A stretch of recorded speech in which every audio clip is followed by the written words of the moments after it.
There's only one body of water in the land of Israel. It's here, the Sea of Galilee, the Kinneret. It's an irregularly shaped body, something like a pear, about 15 miles long and about 10 miles wide at its widest place. It's the freshwater reservoir of the state of Israel. It happens to be the lowest body of fresh water in the entire surface of the earth. We're more than 200 meters below sea level.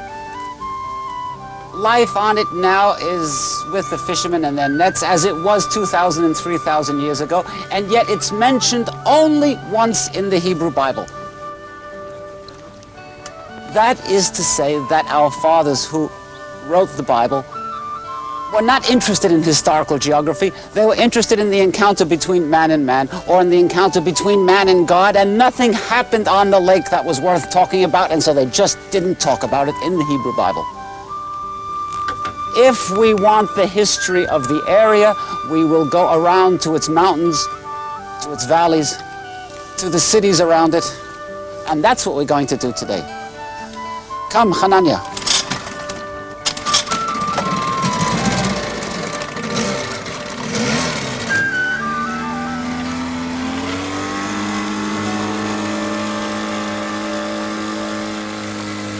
Our trip begins in the southern part of the lake.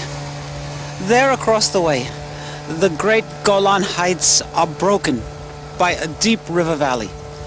That valley is called Yarmouk, and it's in the Yarmouk that the hot springs of Gader are located, and that's our first stop.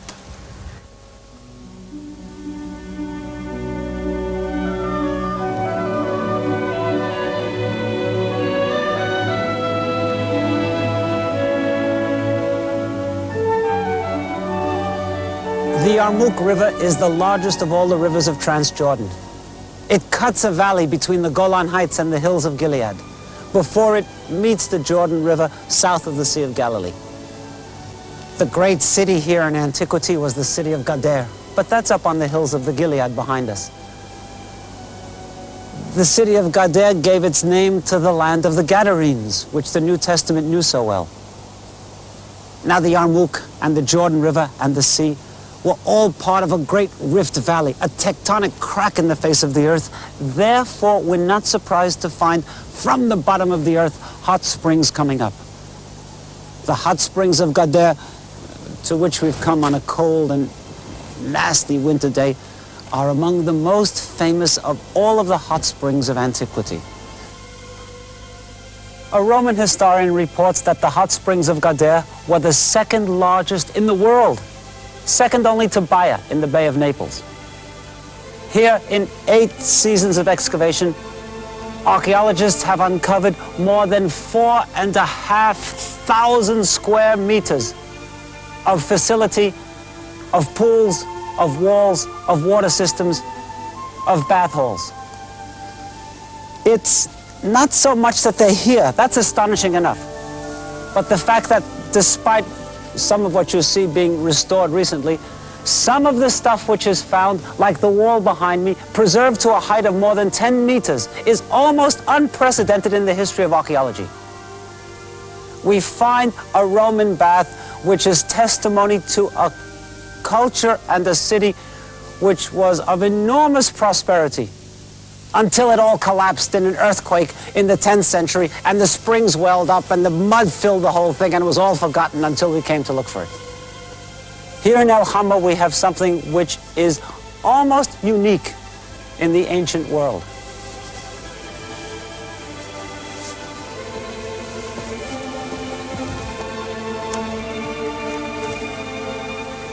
The hottest of the 3 springs is 51 degrees centigrade. That's 124 Fahrenheit. And there's others which are less hot, and this is sulfury, smells. And around these hot springs, the whole facility developed. Pools and cisterns and waterworks and water fountains and splashing and beautiful floors and beautiful walls, a great facility. And apparently different pools had different functions, because we learn of the pool behind us from a tale of the pilgrim from Piacenza in Italy. In the year 571 AD, He was here. And he told how those suffering from leprosy were let into this pool at night. And the doors and windows were closed and it was filled with water. And in the heat and the drowsy, they all fell asleep. But he who was to be cured had a dream that night. And in the morning, they let out the water and let out the people. And he told his dream, and they all went home. And in a week, he was cured of leprosy. Such are the tales that they believed in the 6th century here in the hot springs of Gader.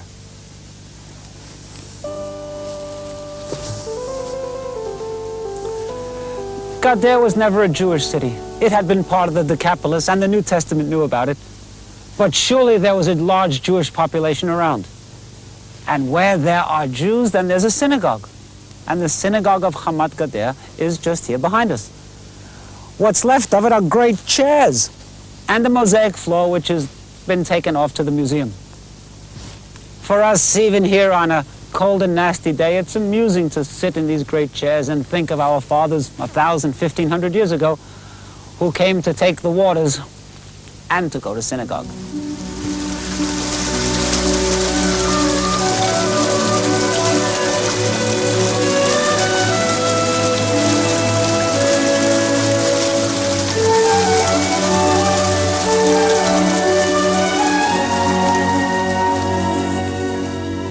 Well, we came to the hot springs of Gader to show you a beautiful, interesting, ancient place. But we also came to have fun. Fun even on a cold and rainy day like today. Now, we don't need the great Roman facilities. They're ruined anyhow. We have a garden with a pool in it. And the great pool is 45 degrees Celsius. You're not allowed to stay in more than a quarter of an hour, but after 15 minutes in this hot water, there's nothing that can happen on the outside that can bother you. Watch.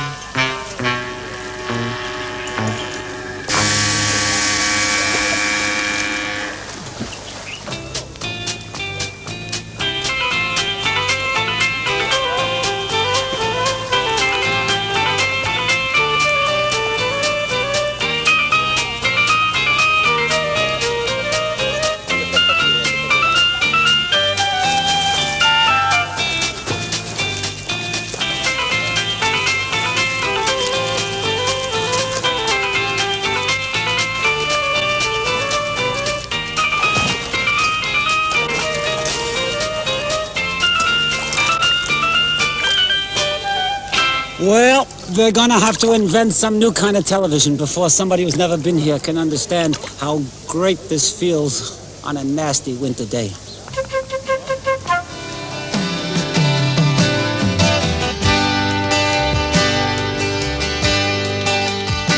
We brought Hanania and the boat up to the northern end of the lake. And here we found the ancient city. Now this is the tell, the city, layer on top of layer on top of layer. It's the ancient city which the Bible knew as Kinarot. And the name of this city is what gave us in Hebrew the name of the lake, Kinneret. Now you may know the lake by other names, Lake Tiberias, the Sea of Galilee. Some people just call the water Galilee. But there's one other name which may be familiar. It's Gennesareth. That's what Josephus calls the lake.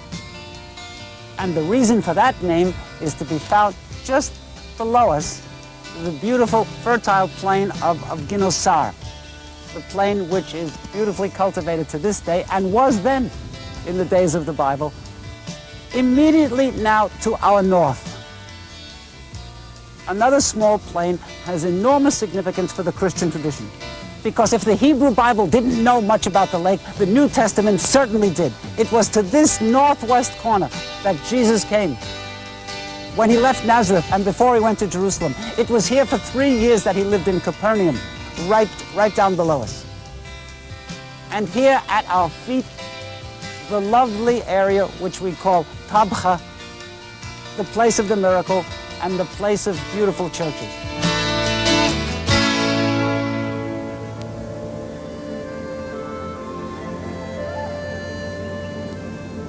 The Sea of Galilee is fed by the Jordan River. and by rainfall, and here and there by springs or clusters of springs. Here in the northwest corner of the lake, we find a cluster which the ancients called Heptapegon, the 7 springs, even though only 5 of them are known to us now. At this place, the 7 springs, early Christian tradition attributed 2 very significant moments in the ministry of Jesus. The older of the tradition concerns these steps and this stone, forming a great table, the table of the Lord. For here the early church remembered a story which is at the very end of the Gospel of John. The disciples were fishing when Jesus appeared to them, and at first they didn't know who he was, and they caught a lot of fish and they ate it, and Jesus afterwards said to Peter, "Simon, son of John, do you love me?" And Simon said, "Sure, I love you." And Jesus said, "Feed my lambs." "Simon, do you love me?" Again, and a third time, "Feed my lambs, feed my sheep." Now the church took this as a symbol that Jesus told Peter to feed his sheep. Therefore, the church was called the Church of the Primacy of Peter. The site of the 7 springs, however, has an even more famous association. Right next door, we come to the miracle of the loaves and the fishes. Now, the miracle of the multiplication is the only one of the miracles which is recorded in all 4 Gospels. And even though the text is unclear, because Matthew and Luke seem to disagree whether it's on this side of the lake or whether it's on the other side of the lake or whether it's in Beit Saida, nevertheless, the tradition has from the earliest times been that the multiplication took place here. And there are 4th century churches and a 5th century church on the site to mark the place. The present building is modern. But what we have inside is a mosaic floor which is so special that you won't believe what you see. The early Christian church believed that the multiplication of the loaves and the fish happened here, precisely here on the stone under the altar. Although the gospel text is not clear where this miracle took place, the church itself is absolutely unambiguous. For there are hundreds of Byzantine churches in Israel. There are thousands in the world, yet to the best of my knowledge, this is the only one of them which symbolizes, which shows what event the church is to commemorate, which shows it here in stone on the floor. The mosaic from the 5th century pins this tradition to this place. And that situation is, to the best of my knowledge, unprecedented. Now, the builders of the church, I suppose, decided that life must not only be serious, but must also be fun. So they commissioned a team of Egyptian mosaic makers to decorate the side aisles of their building. And they did, filling up the aisles with scenes of flora and fauna from the Nile Delta, nothing to do with the multiplication. Scenes of flora and fauna and birds and animals. Surrounded by so much beauty, praying in this church must not only have been full of significance, but a lot of fun also. And that's the way it should be, isn't it? But don't think that the history of the Kinneret is the history of love and peace and beautiful orchards and nice churches. The area has known well the sound of marching armies and the disasters of war. There, just across the way from us, just up from Tabcha, a great bowl in the brooding face of the Golan Heights. Inside the bowl, a ridge. That's Gamla, one of the most terrible stories in the war of the Jews against the Romans.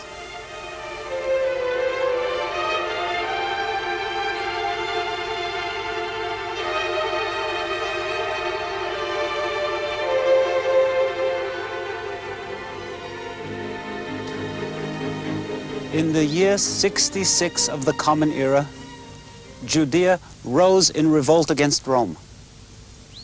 A revolt which was to end 6 years later at Masada. Nero was emperor, and he sent 3 Roman legions to crush that revolt, led by their general Vespasian.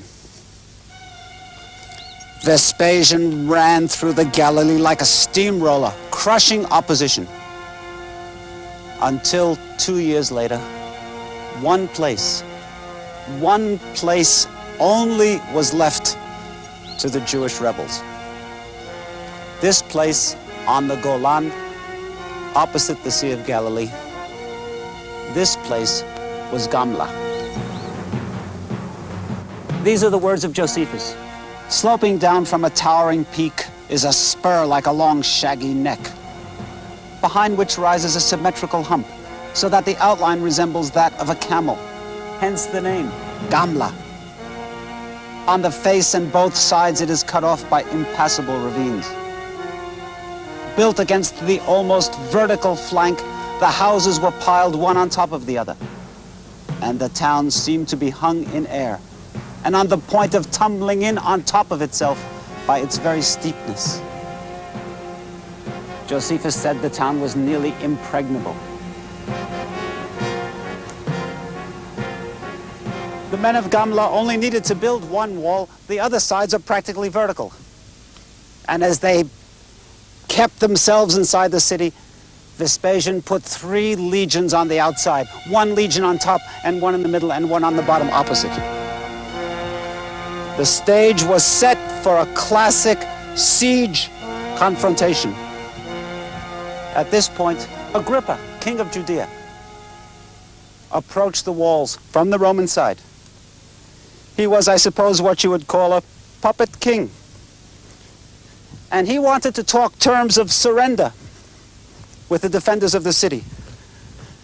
But they were so incensed at seeing their king on the side of the enemy that they let loose at him a hail of missiles. Stones. There are thousands of them here in the area.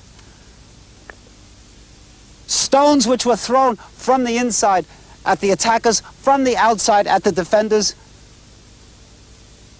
And Josephus says that one of them hit the king on the right arm. He withdrew. No surrender here. And the Romans were afraid, said Josephus, for people who would do this damage to their own king. Think what they would do to the foreign enemy, bent on their destruction.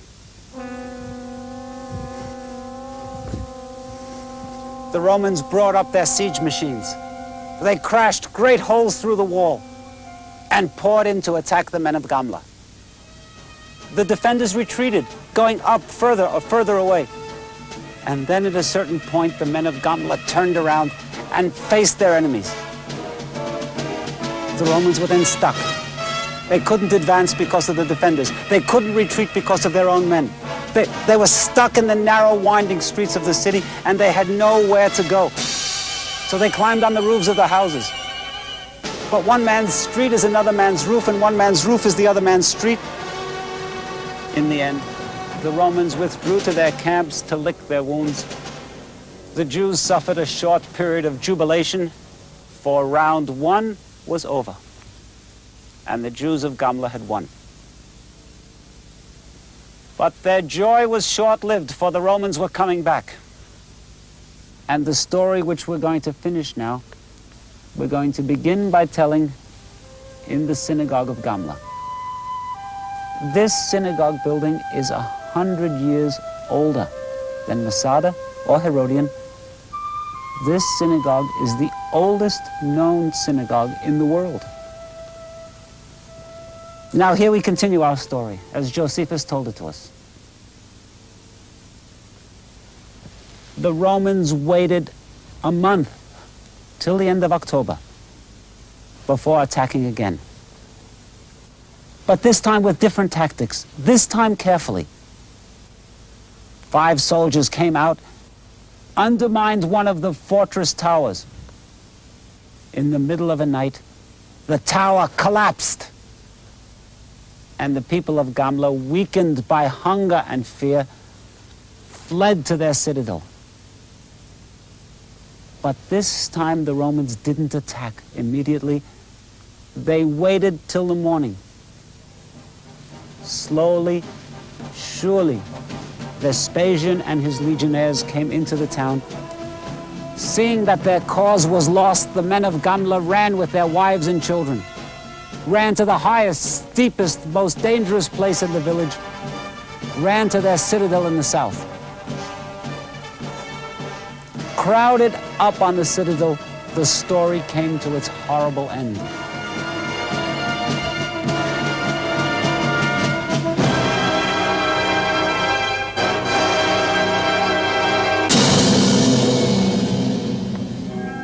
I've come up to the citadel. The accuracy of Josephus's description is terrifying. I can see the picture before my eyes. The hilltop was rocky and inaccessible on every side, soaring to an immense height, ringed with precipices and thick with people all around. The people of Gamla, in a panic, retreated to here and tried to hold off the Roman legions inexorably advancing upon them. They might have had a chance, but for the fate of the weather. For this battle was taking place in October, and the spring and the fall in Israel are notoriously unstable in weather. And what could happen, did happen. All of a sudden, the people here were struck full in the face by the great east wind, a sandstorm from the desert. They couldn't even see the Romans. And the arrows which they shot down were deflected and turned back on them. And so the legionnaires advanced, and all hope was lost. Up came the Romans and hemmed them in. Whether they resisted or tried to surrender, their fate was the same, for the Romans boiled with rage against them all. Despairing of escape, and hemmed in every way, they flung their wives, their children, and themselves into the immensely deep ravine that yawned under the citadel. 4,000 fell by Roman swords, but those who plunged to their destruction proved to be over 5,000. Thus, Gamla fell on the 23rd of October, the revolt having begun on the 24th of September. Vespasian had finished the Galilee. He could now turn his attention to Jerusalem. The city of Gamla was never again inhabited. But these days, the archaeologists have begun to recreate this incredible mountain city on the Golan.